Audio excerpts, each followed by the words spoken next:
அந்த கீழே ஒரு வாசகம் எழுதியிருக்கும், தமிழ்நாட்டை தலை குனிய விடமாட்டேன்.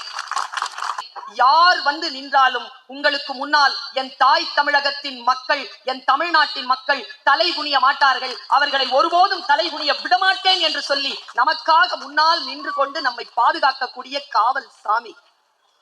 அந்த இயற்கை நமக்கு தந்திருக்கக்கூடிய வாய்ப்பு. இவர்கள் ஆள வேண்டும் என்பது நமக்கு இயற்கை கொடுத்திருக்கக்கூடிய வாய்ப்பு. இந்த வாய்ப்பை நாம் சென்ற முறை பயன்படுத்திக் கொண்டோம். தாய் தன் பிள்ளைகளுக்கு எப்படி குறிப்பறிந்து சேவை செய்வாளோ அப்படி தன் நாட்டு மக்களுக்கு என்ன தேவை என்பதை உணர்ந்து அறிந்து செய்யக்கூடிய ஒரு ஆட்சியாளர் இங்க தேவைப்படுகிறான். ஆனால் இன்னைக்கு அப்படிப்பட்ட ஆட்சியாளர்கள் தான் இருக்கிறார்களா என்கின்ற கேள்வி நம்ம எல்லாரும் எழுப்பணும் இல்லையா? இன்னைக்கு இவர்கள் நல்லாட்சி கொடுக்கிறாங்க அப்படிங்கிறது பேரளவில் இருக்கு. நல்லாட்சி என்பது யார் சொல்லணும்? மக்களாகிய நாங்கள் சொல்லணும். உண்மையான நேர்மையான நல்ல ஆட்சி இங்கே நடக்குது அப்படின்னா மக்களாகிய அனுபவம், நாங்க தானே அனுபவம் பெறுறோம். இங்க எப்படி இருக்கு? ஐயா செஞ்சிருக்கக்கூடிய வேலை எவ்வளவு பெருசு தெரியுமா? எல்லாருக்கும் வீடு கொடுத்தாங்கல்ல, ஹவுசிங் போர்டு. ஐயா ஒரு வேலையை பண்ணார், கையெழுத்து போட்டார். வீட்டுல இருக்கிற பொம்பளை பேர்ல ரிஜிஸ்டர் பண்ணி. ஏன் தெரியுமா? இப்படி சொல்லிடுறீங்களா வீட்டை விட்டு வெளில போகணும்? இப்ப சொல்லுங்களா பாப்போம், வீட்டை விட்டு வெளில போன்னு. நாங்க போக முடியாது, ஏன்னா அது எங்க வீடு.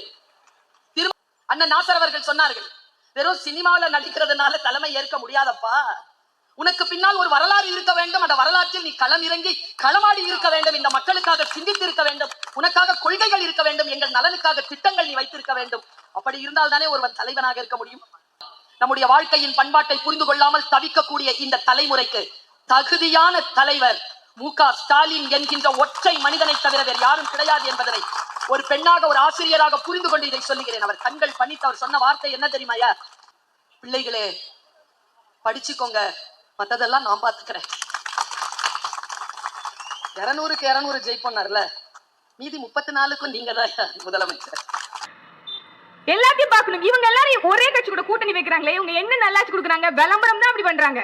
நேத்துக்கு ஒரு செய்தி பார்த்தேன், திருவண்ணாமலையில இங்க இந்த இதுல திண்டிவனத்துல ஒரு குடிமகன் வந்து போற பஸ்ஸை வந்து வழி நிறுத்தி 10 ரூபாய் பாட்டிலுக்கு ஏத்திட்டாங்கன்னு பெரிய கல்லா தூக்கி அரசு பேருந்தோடைய கண்ணாடியை உடைச்சிட்டாரு.